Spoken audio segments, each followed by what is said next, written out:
في رمضان بننجح في حاجات كنا بنفتكرها صعبة. نصحى للسحور، نقلل الأكل، نلتزم بالصلاة. السؤال مش هو إزاي نجحنا، لكنه إزاي نستمر بعد رمضان. العادات بتقوم على 3 مراحل: محفز، سلوك، مكافأة.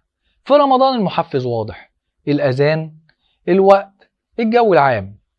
بعد رمضان بيختفي السياق، وعلشان كده بتنهار العادات. طارق كان بيقرأ 5 صفحات يوميا في رمضان. بعد العيد بطل خالص، وبعدين قرر يعدل الهدف: صفحة واحدة بعد الفجر. صغيرة لكنها ثابتة. بعد شهرين رجع يقرأ أكتر. اختار عادة واحدة في رمضان، خليها صغيرة جدا، مرتبطة بوقت محدد، وسهلة التنفيذ. الاستمرارية أهم من الحماس. ما تشيلش رمضانك كله، شيل بذرة واحدة بس. رمضان كريم.